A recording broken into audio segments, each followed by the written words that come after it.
Hi எல்லோரும் எப்படி இருக்கீங்க? இன்றைக்கி வந்து எங்கள் வீட்டில் சின்ன வயசுலலாம் எங்கள் அம்மா எங்களுக்கு செஞ்சு தர ஒரு ரெசிபி டிஷ் தான் இன்றைக்கி ரெடி பண்ணி வச்சுருக்கேன். இதுக்கு பேர் சென்னா பிரியாணின்னு சொல்லலாம், இல்லைன்னா வெஜிடபிள் பிரியாணின்னு சொல்லலாம், வெஜிடபிள் வெரைட்டி ரைஸ் அப்படின்னு சொல்லலாம். எது வேணால் நம்ம கூப்பிட்டுக்கலாம். 1 pot ரைஸ் தான் சூப்பராக இருக்கும், ஈஸியாகவும் குவிக்காகவும் பண்ணிடலாம். ஃபஸ்ட்டு நம்ம ப்ரெஷர் குக்கர் எடுத்துகிட்டு அதில் வந்து 2 டேபிள் ஸ்பூன் நெய் ஊற்றிருக்கேன். அப்புறம் 1 டேபிள் ஸ்பூன் எண்ணெய் ஊற்றிக்கலாம். எண்ணெயும் நெய்யும் நல்லா காஞ்ச உடனே நம்ம 1/2 டேபிள் ஸ்பூன் சோம்பு போட்டுக்கலாம். சோம்பு நல்ல ஃப்ளேவர் கொடுக்கும். நல்லா அது பொரியணும். பொரிஞ்சதுக்கப்புறம் தான் மற்ற இன்க்ரீடியன்ட்ஸ்லாம் போடணும். பொரிஞ்சதுக்கப்புறமா நம்ம வந்து யூஸ்வலாக சேர்க்குற மசாலா தான். பட்டை, கிராம்பு, ஏலக்காய், பிரிஞ்சி இலை இதெல்லாம் போட்டுக்கலாம்.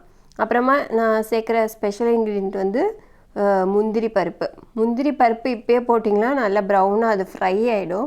ஆனால் இதோட நம்ம வந்து எனக்கு வந்து சாஃப்டாக இருக்கிறது பிடிக்கும். அதனால நம்ம வந்து வெங்காயம், தக்காளிலாம் ஆட் பண்ணுவோம்ல, அந்த ஸ்டெப்புக்கு அப்புறமா ஆட் பண்ணும்போது அது ஃப்ரை ஆகாமல் நம்ம சாப்பிடும்போது சாஃப்டாக இருக்கும். சில பேருக்கு அந்த மாதிரி பிடிக்கும், சில பேருக்கு ஃப்ரை பண்ணி போட்டால் தான் பிடிக்கும். ஃப்ரை பிடிக்கும்னா இப்போவே போட்டுக்கோங்க. அப்புறமா கொஞ்சம் வேப்பிலை போட்டிருக்கேன். கருவேப்பிலை போட்டதுக்கப்புறமா நம்ம பச்சை மிளகு ஒரு 4 கீரி போட்டிருக்கேன். காரத்துக்கு தகுந்த மாதிரி போட்டுக்கோங்க. நம்ம கொஞ்சம் மிளகா பொடியும் ஆட் பண்ண போகிறோம். அதுக்கப்புறமா வெங்காயம் போட்டுட்டு நல்லா வதக்கிட்டு, வேணால் அந்த ஸ்டேஜ்லேயே உப்பு போட்டுக்கலாம், ஈஸியாக வெங்காயம் வதங்கிடும். அதுக்கப்புறமா இஞ்சி பூண்டு பேஸ்ட்டு, அப்புறமா தக்காளி இதெல்லாம் அந்த மாதிரி வரிசையாக ஆட் பண்ணிவிட்டு, பொடி நான் ஹோம்மேடாக இருக்கணும் அப்படின்னு சொல்லிட்டு நான் பிரியாணி மசாலாலாம் ஆட் பண்ணல. ஜஸ்ட்டு மஞ்சள் பொடி, மல்லிப்பொடி, மிளகா பொடி, அப்புறமா 1/4 டீஸ்பூன் ஜீரகப்பொடி, 1/4 டீஸ்பூன் கரம் மசாலா இவ்வளோ தான் போட்டிருக்கேன். இப்போ ஹோம்மேட் டேஸ்ட்டாக இருக்கும். அப்புறமா நம்ம இதெல்லாம் நல்லா அந்த பச்சை வாசனை போகிற வரைக்கும் நல்லா வதக்கி விட்டுக்கலாம். இந்த ஸ்டெப்புக்கு அப்புறமா நம்ம வந்து முந்திரி பருப்பு ஆட் பண்ணால் சாஃப்டாக இருக்கும். இதில் வந்து வேறு ஒரு சீக்ரெட் இன்க்ரீடியண்ட் இருக்குது. இதுக்காக எங்கள் வீட்டில் அடியே நடக்கும், அடிதடி நடக்கும். எனக்கும் தம்பிக்கெலாம் அது வேணும் இது வேணும்னு சொல்லிவிட்டு. அது என்ன இன்க்ரீடியண்ட் இப்போ கெஸ் பண்ணுங்கள், நான் அதுக்கப்புறமா போடுற டைமில் சொல்கிறேன். இதெல்லாம் ஒரு சீக்ரெட்டானு திட்டாதீங்க, ஆனால் இதுதான் செம்ம டேஸ்ட்டாக இருக்கும். அந்த டிஷ்க்கே இதுதான் நல்ல ஒரு ஃப்ளேவர் கொடுக்கும். இது எல்லோரும் வீட்லேயும் பண்ணுறாங்களா அப்படின்னு தெரியாது. எங்கள் அம்மா செய்யும்போது இதெல்லாம் இது ஆட் பண்ணுவாங்க, அவ்வளோதான் எனக்கு தெரியும். ஸோ இதெல்லாம் நம்ம போட்டு வதக்கிக்கலாம். வதக்கினதுக்கப்புறம் இந்த நம்ம பச்சைக்கறியில் வெஜிடபிள்ஸ் எல்லாம் இருக்குல்ல, அதெல்லாம் ஆட் பண்ணிக்கலாம். நல்லா சாட் பண்ணிவிட்டு ஃபஸ்ட்டு நம்ம தண்ணி ஊற்றிக்கணும். தண்ணி கரெக்டாக இருக்கணும் அளவு. நான் வந்து 1 கிளாஸு அரிசி எடுத்து வச்சுருக்கேன், சோனா மசூரி. அதுக்கு வந்து 2.5 கிளாஸ் தண்ணி கரெக்டாக இருக்கும். நல்லா பொலன்னு வரும் சூப்பராக. ஏன்னா இதில் நிறையா நம்ம வந்து தண்ணி விடுற காயெல்லாம் இல்லைல்ல, ஸோ ட்ரை காய்ங்கள்லாம் இருக்குது. கொஞ்சம் தான் தக்காளி ஆட் பண்ணியிருக்கோம், அதனால் அவ்வளோ தண்ணி வராது. அப்போ கரெக்டாக நம்ம 2.5 கிளாஸு தண்ணி ஊற்றிக்கலாம். தண்ணி ஊற்றி அது நல்லா கொதிக்கணும். கொதித்ததுக்கப்புறம் தான் அரிசி போடணும். அரிசி போட்டு அந்த டைம்லேயே நம்ம உப்பு எல்லாம் செக் பண்ணிக்கலாம். உப்பு கொஞ்சம் தூக்கலாக இருக்கணும். இந்த டைமில் தண்ணியில் உப்பு கொஞ்சம் தூக்கலாக இருக்கணும். அப்போ தான் நம்ம வந்து அரிசி போட்டதுக்கப்புறமா அது வெந்து வரும்போது ரைஸ்க்கு கரெக்டாக இருக்கும் உப்பு. அப்புறம் திருப்பி ஆட் பண்ண தேவையில்லை. அப்போது அந்த டைமில் உப்பெல்லாம் செக் பண்ணிக்கோங்க. அப்புறம் நல்லா அரிசி ஆட் பண்ணிவிட்டு அது ஒரு கொதிக்கணும்.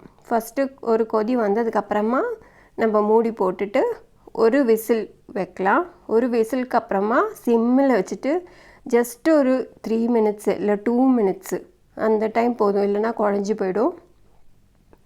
ஜஸ்ட்டு ஒரு 2 மினிட்ஸ்க்கு அப்புறம் இன்னொரு ஸ்டீம் விட்டுட்டு ஆஃப் பண்ணிக்கலாம்.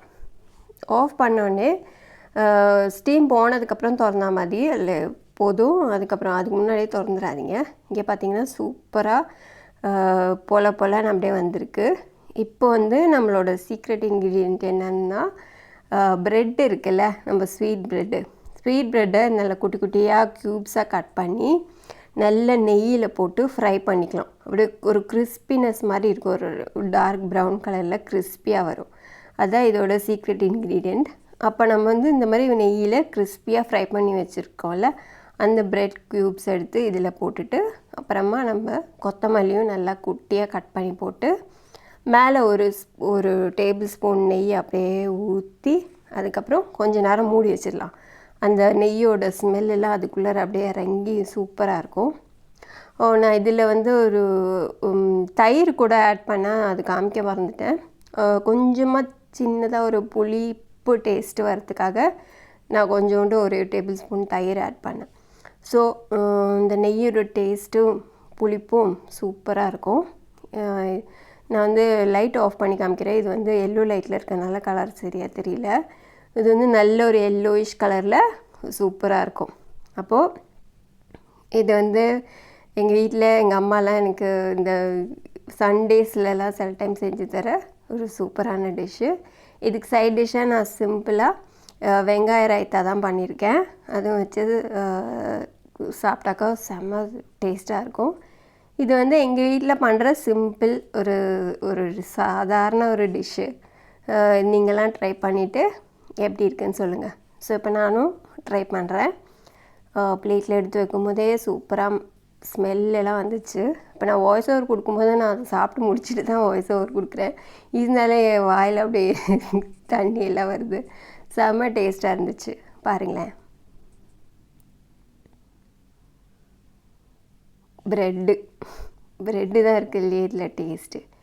அப்போ இந்த ரெசிபி உங்கள் வீட்டில் சிம்பிளாக பிள்ளைங்களுக்கெலாம் 1 pot லஞ்ச் பாக்ஸாக வேறு கொடுத்து விடலாம். ட்ரை பண்ணிவிட்டு எப்படி இருக்குன்னு சொல்லுங்கள். ஓகே, பாய், டேக் கேர்.